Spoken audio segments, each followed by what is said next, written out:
Jai Jinendra. Welcome to Adults Class 2, Practical Applications of Jainism. Let's start with the Nokar Mantra. Namo Arihantanam, Namo Siddhanam, Namo Ayaryanam, Namo Ujayanam, Namo Loe Sarvasarhunam, Eso Panchanamokaro Sarvapapnasano Mangalavancha Savesim Paramam Have Mangala. So last week we generated quite a bit of discussion when I told you that you could get rid of your anger in 1 year. And I'm not sure why, because I've been telling you that for years now.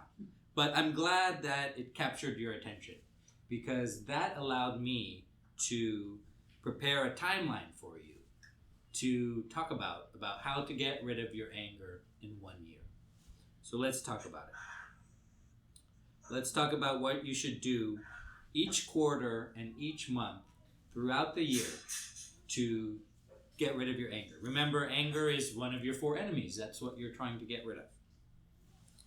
So the first month is easy, because all you should do is you just write things down and you identify the sources of your anger. So the goal is to see your anger clearly, right? See when it happens, where it happens, and why it happens. And it's to move from, a lot of times we're not even aware we're being angry because it has captured us so much when we're angry. We're just angry. We're not aware that we're angry, right? And that it's a bad thing because we're just in the emotion. So it's just by writing it down, we generate awareness that, hey, we get angry. Another goal in the first month is to develop self-observation rather than justification. Remember, we always try to justify why we're angry. And it's always an external reason. But that's wrong. Anger is always directed at the self. And it's always an internal reason that we're angry. And that's, of course, when we understand that the cause of anger is the mismatch between expectation and reality. Right? So some things that may help when we write things down is to create a kind of a heat map of your week. You know, just like you have a calendar at work. Create a calendar, and it's your anger calendar. And it's like, oh, Wednesday the 5th, I got angry, and it was for this reason.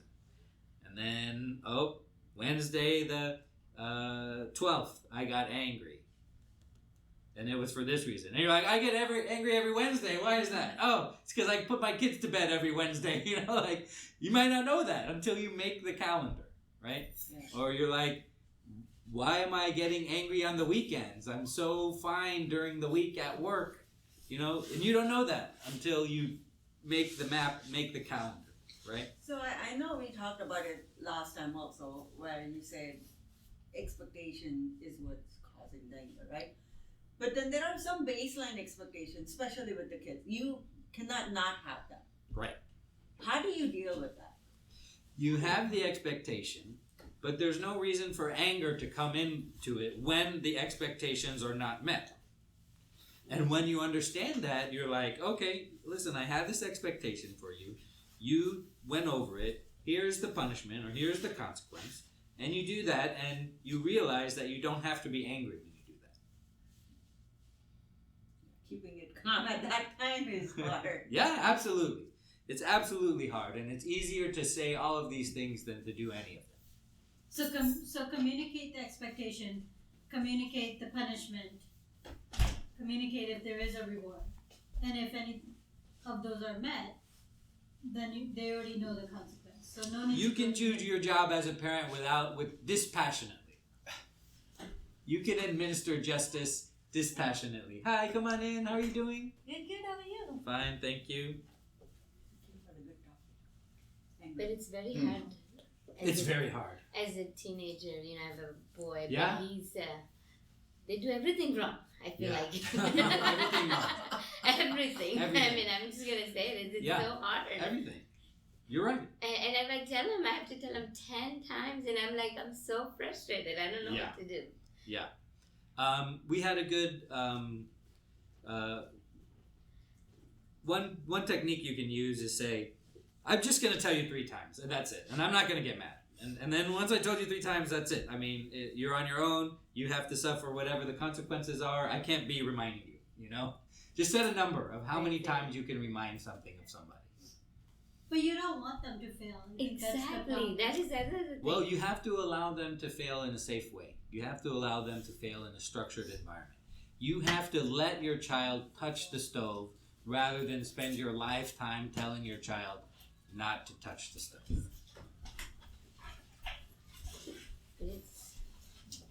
I guess it's And that's part of letting go. Remember that parenting is a constant process of letting go from when they're a baby to when they're an adult. When they're a baby, you do everything for them, and you have to start letting things go. One of the first things we let go is, eating. They're in charge of whatever comes into their mouth, and we can just put things in front of them.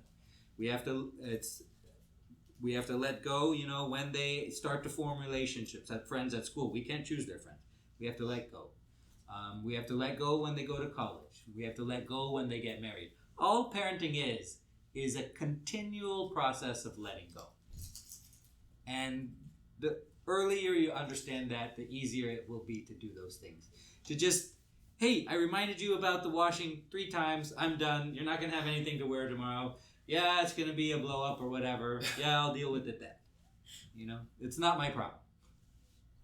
What about them studying for testing? Yeah, one of the consequences is getting a bad grade. And if you have decided that, well, I can't keep reminding you about studying. I can't study for you. If your grade goes lower than this is the consequence. And so if you're fine with that, then that's what's going to happen. And you have to let go of the grades too. Yeah, it's hard. Just to push on that further, what if the next day you get a call from your teacher and she's like, your kid didn't do his job, like, what are you guys doing at home? Be like, Right. It's up to him. I'm not involved. That's the No, answer you give. No, you tell the truth. The truth is, we had a conversation. This is the expectation. He did not do it. These are the consequences that he's going to suffer. Thank you for letting me know. You can expect these consequences. I understand if you have consequences at school too, other than a bad grade. And let's work on this together. So that's month 1 of your 1-year roadmap of eliminating anger from your life. Is just write things down and identify the sources of your anger. You could do a daily mismatch log, right? So when you're making your heat map of when you're getting angry, you could say to yourself, well, the anger is caused by the mismatch between reality and my expectations. Then you write down what your expectations were. What was the reality? What was the mismatch? And how did I react to the mismatch? That's 4 things you have to write down every time you get angry. That might stop you from getting angry right there if you have to write down 4 things every time you get angry. Remember, you can get rid of your anger in 1 year. And the cause of your anger is the mismatch between expectation and reality. And that means all anger is directed at the self. Whenever you get angry, you're never getting angry at somebody else or some external situation. You're always getting angry at yourself. So that's month 1. Let's talk about month 2. Month 2 is when you look at what you wrote down and you start to take baby steps to address it. That is, you can talk about the different types of anger. Believe it or not, there are different types of anger. Some of us have issues about control. Some of us have issues about justice. It's not fair. Some of us have issues with ourself, like overt anger directed at ourselves because we didn't live up to our measurements. And so you can do a little bit of reflection on, well, what about me did this anger reveal? What are the mistakes that I'm making and how can I fix them? And then month 3, you can start implementing practices to address your anger. You can write your anger down in a reflection journal. You can every time you get angry, you can take a 3-minute pause, right? You stop speaking, you breathe deeply, and you mentally repeat like maybe a mantra to yourself. And you can read about anger in the book in month 3, right? What's our weapon against anger? We have 4 enemies, right? Anger, ego, deceit, greed. We have weapons against each one of them. What is our weapon against anger? Forgiveness. Forgiveness. Very good. How is forgiveness a weapon against anger? It's not apparently obvious why it could be a bullet in our gun against anger. Kind of letting it go. Right. Forgiveness helps you let things go. If you are under the impression that someone else made you angry and it wasn't directed at yourself, if you forgive that person, you will let go of the anger. It helps you let the anger go.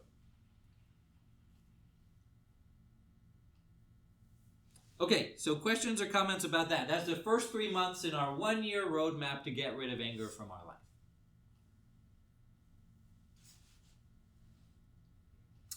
Okay, so again, I'm telling you, if you start right now, you can get rid of your anger in 1 year. And again, I'm challenging you to come up with any situation where anger is not directed at yourself. It's an open challenge. Anybody taking it up?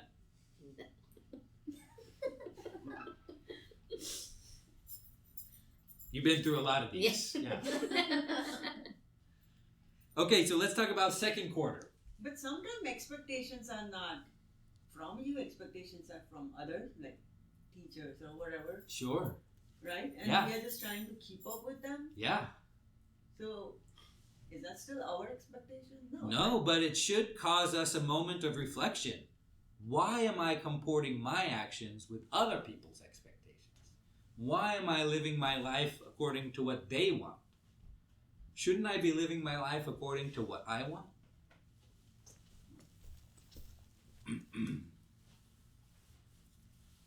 Okay, so quarter 2, months 4 through 6. So our goals in the second quarter is to develop an anger management toolkit, all right? And then we want to create it, and we're going to test it and refine it later. But in the first month, month 4, we want to create a toolkit for our anger. And what that toolkit does is allow us to prevent anger, to cope with anger, and to short-circuit anger, right? So in order to prevent anger, we wrote down our heat map, right? Hi, come on in. How are you doing? So in order to prevent anger, we wrote down our heat map. And so we can use our heat map to say, okay, I'm getting angry at bedtime on the weekends because of my kids. So now that we know that that happens, we can start to prevent that, right? You can say, oh, it's coming up. I know it's coming up. I know this is going to be a problem. So I can reframe my mind to help address this problem, right? If you know, that's half the battle, because anger is always reactive, and we're always in the moment. If we know that a situation is coming up where we're going to get angry, it's very easy to address it. One thing we can do is what's called the 3x3 method. You take 3 breaths, you inhale for 3 seconds, hold it for 3 seconds, exhale for 3 seconds. You can actually start naming your anger, right? You can name your anger and say, well, I knew this was going to happen. This is called this, and it's not going to control me. And you can think about things from the other person's perspective. That helps a lot with anger. That helps a lot with forgiveness. So that's month 4. Month 5, we're finally getting, we've done all these tests, right? We're finally getting to personalize our anger roadmap. So we're figuring out what works and what doesn't work. For some people, some things work, and for other people, other things don't work, right? So we're figuring out what kind of coping strategies work for us, and we're just narrowing it down to those, right? And then if you keep building heat maps, you'll notice that your heat maps start to shrink, and you'll notice what works and what doesn't work.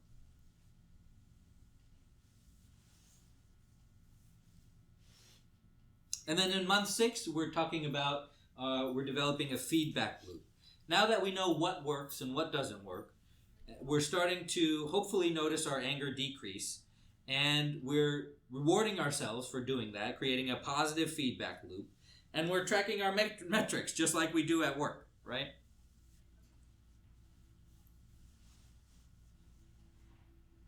So that's quarter 2, months 4 through 6 in our year-long roadmap to defeat anger. Questions or comments about that?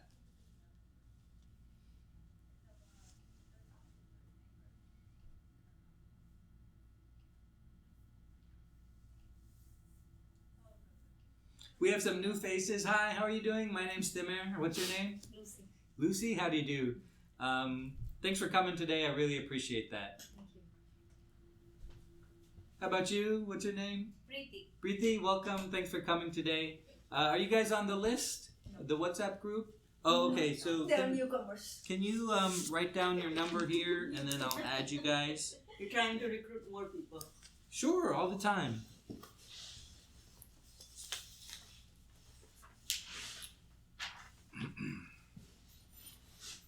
All right, so next we're on third quarter, months 7 through 9.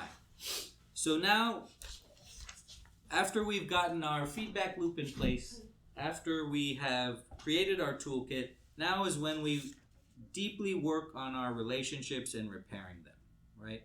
The goals here are to dissolve not only the anger, but the roots of the anger. We have to move from anger suppression to actually experiencing compassion for people, right? And we want to reduce the secondary effects of our anger, which are guilt, shame, and defensiveness, the secondary emotions of anger, right? We want to forgive and recognize the childishness in others and ourselves, because that's all that anger is childishness. And we want to see that there are many sides to it, right? So in months 7 and 8, we rewrite your beliefs into parts of your identity, right? Instead of believing that, you become those things. Instead of believing that, well, anger is a mismatch between expectation and reality, you start applying that to your life and it becomes a part of you. All right? A lot of times meditation and mindfulness help in this month, because that's how you kind of integrate those practices. It kind of seems like all very separate at first. It seems like disjointed events, and you have a heat map, and you're looking at like different parts of it, and it seems like, well, different events, but it's all connected. It's all the same cause, and it's all your life. And now's when you start to realize that. And then you realize the solution is all connected too, and you make that solution a part of you, a part of yourself. Instead of saying, oh, here's an anger, here's my tools in my toolkit, I'm going to do that. You realize that, no, this is an event, and myself, I react to this every time. It's because you integrated the toolkit in your life.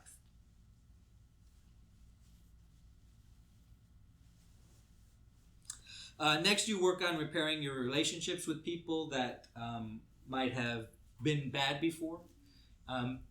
People will start to notice you differently, and that relationship changes because you're not getting angry anymore.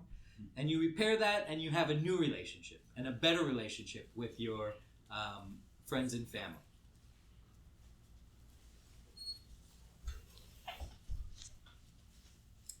So that's third quarter. Questions or comments about that?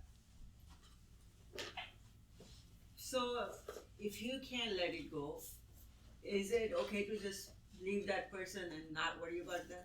Absolutely. If it doesn't make too much impact on your life? Yeah, absolutely. We want to, if possible, we want to cut sources of anger from our life, and that includes people. Is that still called holding grudge? Is also a part of anger? You can cut people from your life without holding a grudge, without holding on to it. Setting a boundary is not the same thing as quitting or giving up.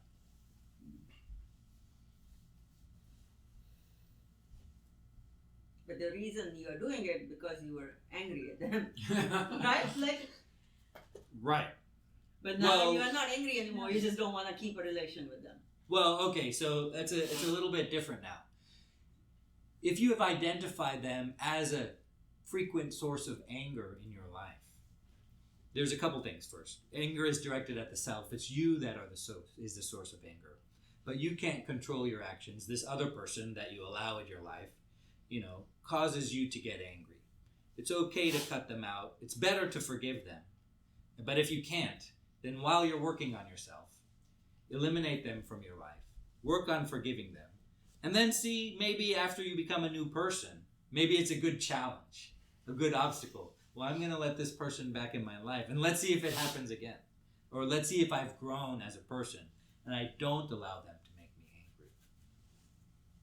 When you say forgive them, do you like call them and say I forgive you, or just forgive them in your heart or in your like you just say okay I forgive you and I'm gonna move on and not speak to that person? Both is best.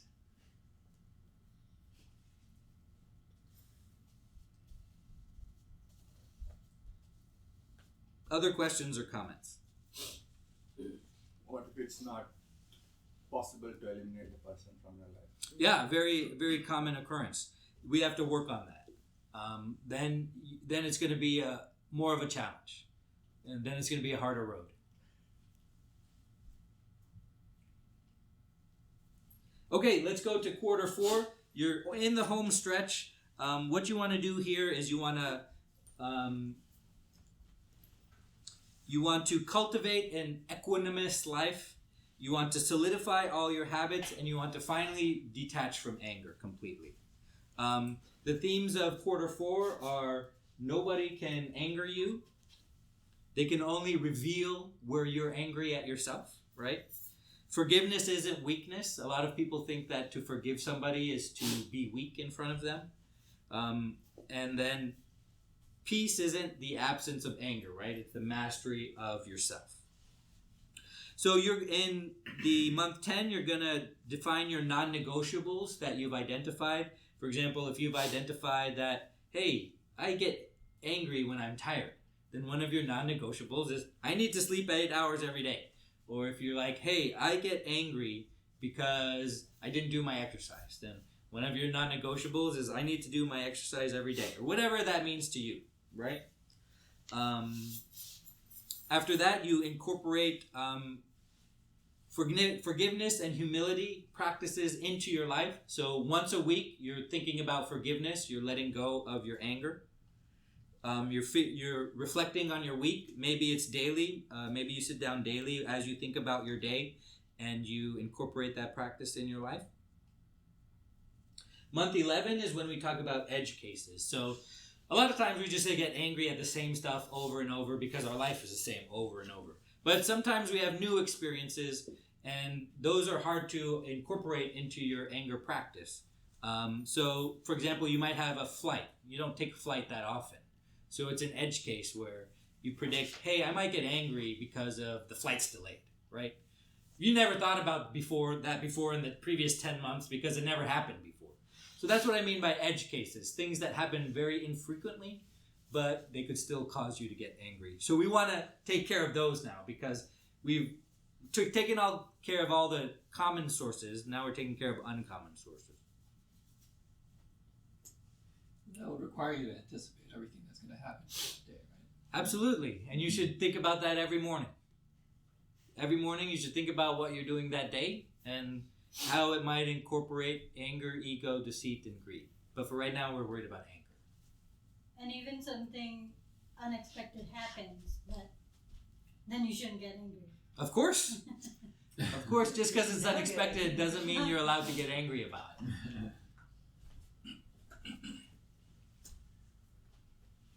What about like not getting angry, but like not letting go? Like if you have like a late flight, right, and you try to like get on another flight or something, or like you fight like to get like, should you do that or should you like let it go like not?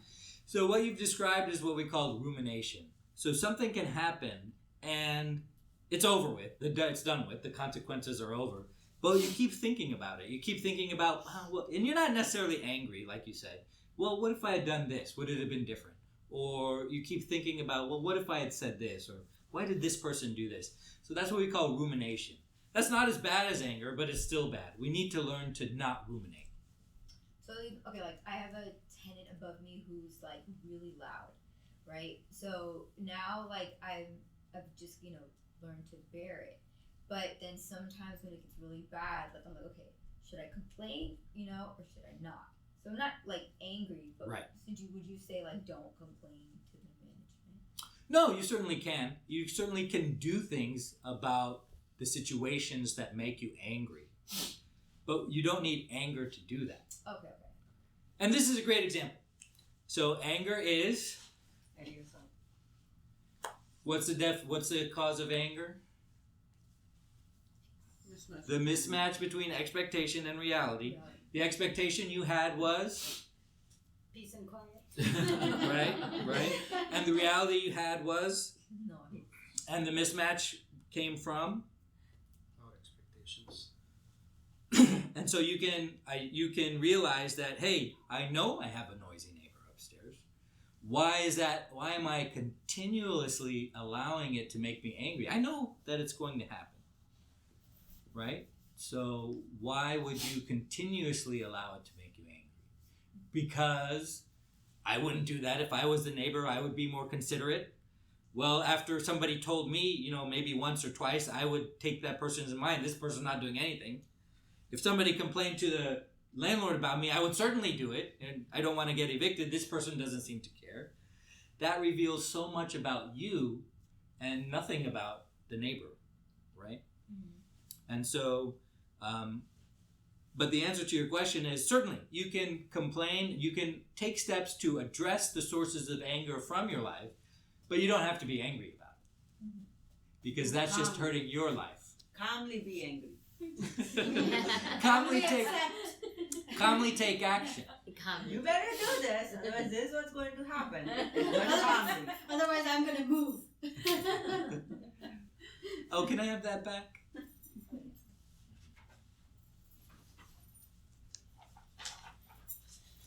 I can't move until the end of the year. You can plan for it. Yeah. All right. So I think that's it. I have a question about the relationships and leaving it behind. Yeah. And I think these guys asked like, what if you can't leave it behind? But like, good example, and it's not my example, but like I've seen it a lot where a parent and a child, they cannot get it along, and it could be a lot of mismatched expectations on how they should be treating me. But Certainly. growing up, the parent has a responsibility to take care of the child and set them on the right path. And if they let it go, leave it behind, they're not going to be fulfilling that responsibility. Maybe challenge whether that's their responsibility, but usually. And then when the parents are very, very old, then they tend to need the help, and then the kids, should have the responsibility to help the parent out. They're not going to be independent anymore at some point, right? Right. And I see so many families that they leave it, they can't figure out how to get over that, and then they just break off those relationships. But then one of them is going to suffer, or both of them are suffering. Right. At some point. Right. So this is a very common thing to go through. So a couple of points for you. And one is an example that you could extrapolate. We know we have to feed our kids healthy food. The first thing that they learn to control is what goes in and out of their mouth. At some point, we can't force any food into their mouth anymore. We can only present healthy options to them and teach them why it's important to do that. But it's up to them to eat the food. So this is the same example with growing up with the source of anger in your life. We have a certain responsibility, and we should perform that. But you might be thinking that your responsibility is more than it is. You might be thinking that your responsibility is to chew and swallow their food. It's not. Your responsibility to your children is to model behavior, teach their behavior. You cannot do things for them. You can't take the test for them. You can't do their laundry for them. You can show them how to do their laundry, tell them it's important to do that, and at some point they will have to do that, right? So that's what we talk about letting go. Another thing is, the only promise I can make you is to tell you the truth. And the truth is that you're responsible for the karma that attaches to your soul. Your child has a soul, And that soul is not exactly, it's just about as old as you are. The soul is not 3 years old, 4 years old. The soul might be older than you are, right? So that's your responsibility, is to look at the child and to see a soul that is just like yours. And if you can't do that, then you certainly can't see the soul of a tree or the soul of a dog or the soul of a cat, if you can't see it in your child, right? And it's certainly a fact that when you get older, you rely on people. We all rely on each other.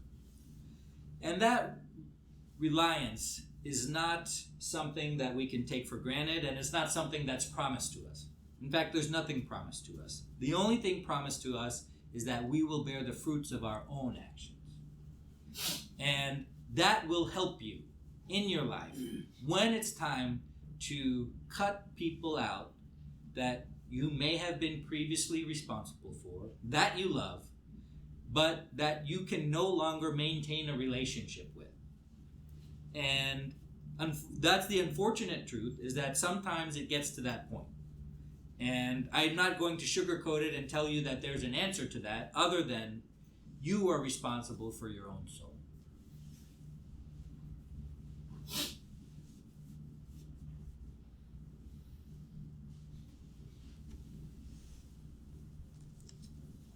All right, so we have some kind of practices that may be able to help you when you reflect on your anger. Consider whether the cause lies within yourself, and the answer is yes, it lies within myself. Reflect on the harm that your anger causes. And you'll notice this right away as you start to change. You'll notice the relationships change with other people. And unfortunately, you will feel pangs of regret from the person that you were, because you'll start to notice the harm that your anger has caused previously as you notice the changes in yourself and in other people. Recognize that anger is childish. It's because people can't control themselves. And see the situation as a consequence of your past karma. Remember, you have the only thing you can control is the reaction to when your karma bears fruit. And think about forgiveness, and think about whether forgiveness is a good weapon for you. Okay. The 4 things you said to ask, why is it happening? When is it happening? So the 4 things you can do is about the mismatch between expectation and reality. So you identify your expectations, you identify what the reality was, you identify what the mismatch is, and then you identify how you reacted to it. How do you forgive your own self? That's one of the major weapons that we have, is that we must forgive our own selves, especially because anger is directed at the self. You forgive your own self in a couple of ways. First, you realize that, well, I am the ultimate bearer of my karma, so whatever happens, I was responsible for it, and whatever I did previously, I will bear the consequences of that. Second, it helps to forgive yourself if you make amends with other people. Then that will allow you to forgive yourself. And if they take it badly, you can say, well, I did what I could. This person took it badly. They will suffer the consequences of their actions. I will suffer the consequences of my actions. And we learn how to let things go. We learn how to not ruminate on the past. That is a big step in forgiving yourself, because that's often why we don't forgive ourselves, because we constantly relive those issues. And so by learning how to let things go and live in the present moment, that helps to forgive ourselves too. How can we do that? How to let ourselves go, come out of not to do the same thinking over? What is the practical way to do it? I mean, I know it's the right thing to do, but how to do it? Like, for example, I had an expectation from that situation yesterday that somebody will perform certain way, and that didn't happen. I understood it was not it's my expectation. I'm angry at myself because of that, but how to come out of that? it's like coming back to me every so often, and bothering me. And so how do I practically remove that out of my system?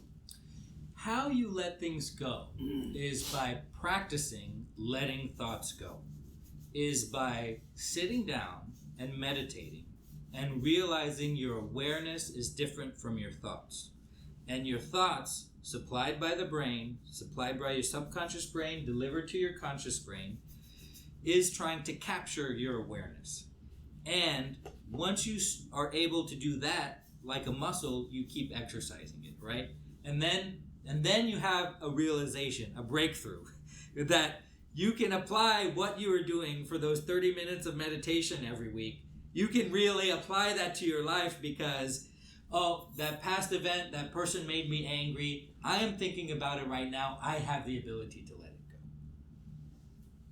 And that's a realization that is hard to come by. It's easy for me to tell you.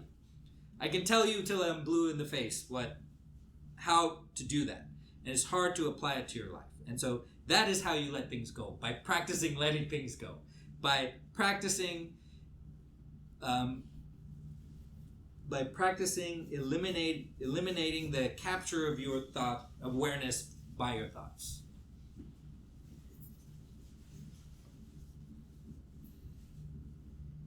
Okay, so we're at the end of the year. Presumably you have eliminated anger from your life. So here's what you ask yourself. Do I still justify my anger? Am I still justifying being angry? Or do I see it for what it is? What it is my own reaction to external events that I'm angry at myself about. Has my response time shortened, let's say for anger that's unexpected? Do I feel it rise up in me? Do I let it go? And how long does that take? It shouldn't take too long if we have eliminated anger from our life. Have I practiced forgiveness even when it was difficult? It's easy to forgive when it's an easy thing to do. It's hard when it's a really difficult thing to do. And that's when you know that forgiveness is not weakness, that it's strength. If it's very difficult, then you still do it anyway. And you realize that it's to your benefit, not the other person's benefit when you forgive. That's a common mistake we have. Well, I'm forgiving that person, then we're resentful. Why do they get forgiveness? Why do they get forgiveness from me, but I don't get forgiveness from them? Well, now you're looking at it backwards, right? When you forgive somebody, you're allowing yourself to move on. And then have I started to experience peace independent of external events? So external events don't make me angry anymore. And that's when you know that you've gotten rid of anger from your life. But there's a problem, of course, is that we still have 3 other enemies: ego, deceit, and greed. The thing about those is those are mainly internal. Usually external things cause us to get angry. But ego, deceit, and greed are internal. That's why they're harder to get rid of. I could be sitting in a room and nothing would make me angry. But I can't be sitting in the room. A lot of things might give me a big ego, might cause me to lie, might cause me to be greedy, right? Because they're more of the mind. And the secret that I've been hiding from you is that this doesn't take a year, right? I've given you so much buffer. In month 1, I told you to write things down and identify the sources of your anger. That could take you 2 weeks, right? So if you focus on these things, it won't take you a year. You've got plenty of time in each month to do these things. How do you repair your image or things that's broken down? Like, okay, say if someone sees me as an angry person all the time, I'm trying to work on myself, but that person is not going to take it that way because they have an image. Oh, this person is always angry. This person, it's very hard to override your image or what you have done. Right. How that you can work on. The reason you should be working on your anger is not to repair your image for other people.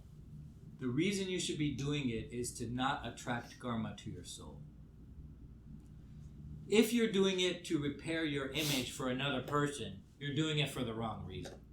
And it's never going to work because you can't control how that person responds, right? Yes, but then even though your intentions are better now, the other person keeps thinking, oh, because you have always been in certain way, you are saying it sarcastically, or Right. you know. Right. And so that only comes with time. Because just like let's say it took you a while to build up that image from that person, it's going to take you twice as long to tear it down. Because you'll have to not only overcome that, but build a new image as a person that doesn't get angry. So the only thing that helps with that is time and them repeatedly seeing that you are actually a different person. Sometimes you gotta break that image down for your spouse too, because Sure. sometimes the wife will be like, "You better shape up before Dad comes home. He's gonna be angry," and then Dad comes home, he's no longer angry, and then Mom's like, "Damn it, I lost the image."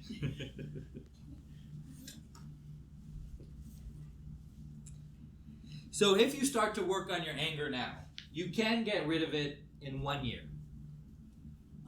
And that is the roadmap to do it. And so now you know how to do it. So we didn't talk about a lot of things because we talked about the roadmap. We didn't talk about like what the book says about anger, right? We talked about what you should be doing when and the toolkit. We didn't talk about like how to do it, right? How does forgiveness do it, right? So let's talk about what the book says about anger. Ways to conquer anger. During an anger-provoking situation, there are two possibilities. Anger is created or anger is prevented. When it's created, there's an instant reaction or a delayed reaction. When it's prevented, the emotions are controlled. And so it lists techniques to stop anger. Holding your breath, realizing that anger is harmful to your body, mind, and emotions. How to forgive people. Let time go by. Time is one of the best healers. Let the other person speak. Be an active listener. So there's a bunch of ways to deal. The book has a bunch of ways to practice forgiveness and deal with anger. We didn't talk about that. We talked about a roadmap for implementing the defeat of anger in your life in 1 year. We've talked previously about, doing all these things, practicing these principles. Questions or comments on that? Or anything we talked about today? It's hard to implement. Absolutely. It's easy to talk about it. It's easy to sit here and say, I'm going to change my life. And then we go out there and we're like, nothing changes. It's very hard.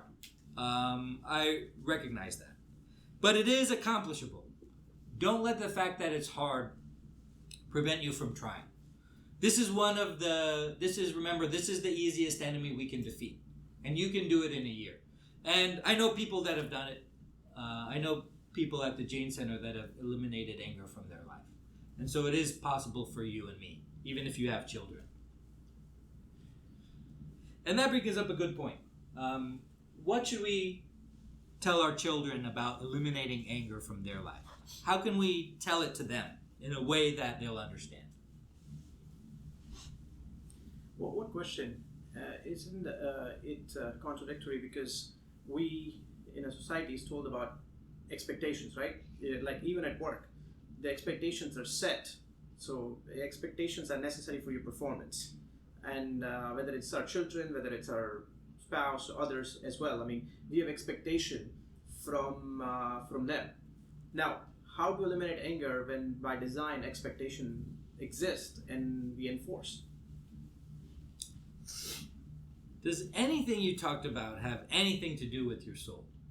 Your work, your spouse, your kids, your expectations, this web of proper and improper behavior. Does that have anything to do with your soul? No. But most of the time, I mean, in life, I spend most of the time not for my soul, for all the other things. Right, right. So my majority of the time is focused on all this, I would call it worldly, material things, Right. which has nothing to do with my soul. Yeah. And that's where I get dragged. And that's where I come into the anger comes into the play and all the other things. And yes, the karma's attaches to my soul, which is not good for me and for my I guess final destination. But that's the world So we're then, living in nowadays. for you, your entrance into doing this is going to be aparigraha, that is non-attachment. You've correctly identified what it is, but you seem to have been saying, I have no control over that. I'm dragged into that. Well, Yeah, that's true. Yeah, I said it. well, It's not true. it might be true, but that's where you need to start. Is you need to start by resisting them. And that will open your mind up and open a little space up to deal with the anger. So you've identified a kind of a prerequisite. And that's great. This introspection that you've done is great because many people have the same question. I have no choice but to participate in society. Dimir, you're telling me these things, and that's all well and good. We're all sitting here. I'm going to go out there and I'm going to get slammed in the face by my work, by my kids, by what's for lunch, by I have to go here, by I have to go there, I have to drive a car here, I have to do this, I have to do that. And it's just not possible for me to think about what we talked about here and apply it to my life. And there doesn't seem to be an answer because I have to do these things. There's no not doing these things. I am telling you, there is not doing those things. There is a way to not do those things. And you can't, it's not like a light bulb. You can't switch it off. You can't just go out there and say, I'm not doing anything. I give you permission for 1 hour a day to work on yourself. Okay? To have that hour be a time where you don't do those things. You don't pick up the phone, even if your parents are calling. You don't make dinner, even if your children are hungry. You don't check that email, even if work is how you live, because you need money to live. I give you permission, in case you needed it. Say, Timir gave me permission to lock the door and ignore my spouse for 1 hour a day. And if they don't believe you, you tell them I told you. And you bring them to me. Okay? And so you have that permission to work on whatever you need to work on. It might be anger. It might be meditation. It might be pratikama. It might be exercise. It might be whatever your goals are. But you have for 1 hour a day the ability to reject those things. And guess what? When you realize that, it's going to become so addictive because you realized you were a slave to all of those things. Because you got the tiniest taste of freedom. And it felt so good that you will start to increase that. And you'll start to say, why haven't I been doing these things? Well, it's because you were caught up in delusion. Whether it's the delusion of material wealth, whether it's the delusion of relationships being forever and I have to do these things because I need somebody to take care of me when I'm old, or whether it's the delusion of I am responsible for somebody else's karma and for somebody else's soul, or whether, and that's when you will realize that you were, of course, a slave, and you were a willing participant in enslaving yourself.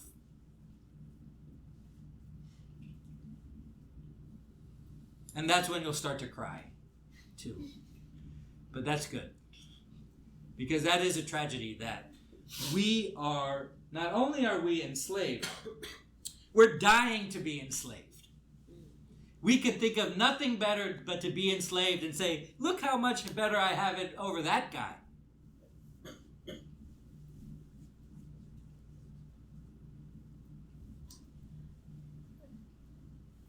Just not completely related to this, but how do you think when you have to deal with like a loss of somebody that is like not really common, like you know, you always feel like I'll never reach like true like happiness in anything you're doing. How should you think about that and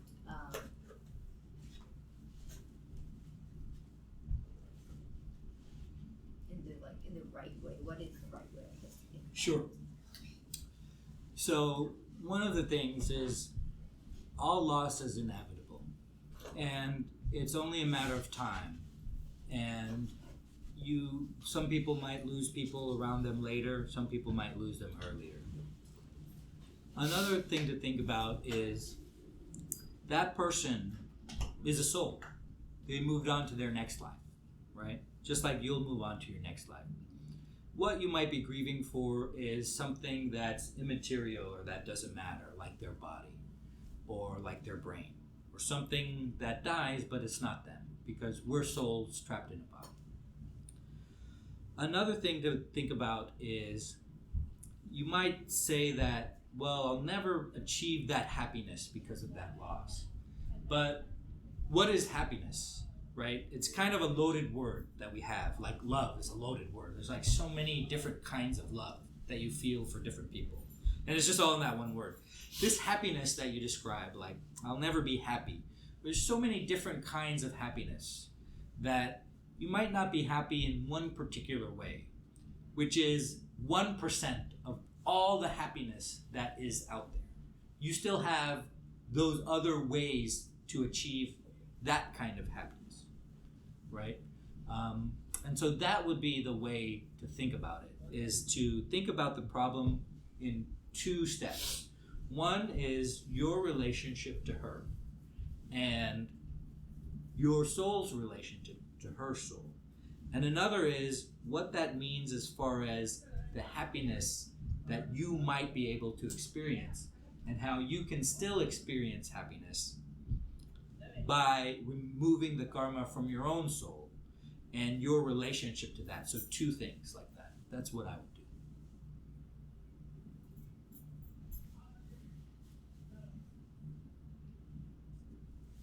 Other questions or comments about anything we talked about today? So we discussed a roadmap for how to get rid of your anger in 1 year. I hope that if any of you decide to do that, that you keep us updated on your progress. And thank you so much for your time this week. I really appreciate that. I only get you for 1 hour a week, and that's a shame. I would like to get you for more. I can't. The hardest thing is to go out and to apply it to your life. I realize that. It's easy for me to say to do these things. It's very, very hard to do these things. And that's why we're all here, is because we recognize how hard it is to do that. And remember, the purpose of this class is to apply Jain principles to improve your life right now. And this is one of the ways you can do it. You can get rid of the anger in your life right now by applying these things. And even if you don't believe you're a soul, you don't believe in Jainism, you just come here because you've been coming here. This is something, you don't even know what happens after you die. This is something that can improve the rest of your life if you work on it right now. Thank you so much for your time this week. I really appreciate that. Thank you.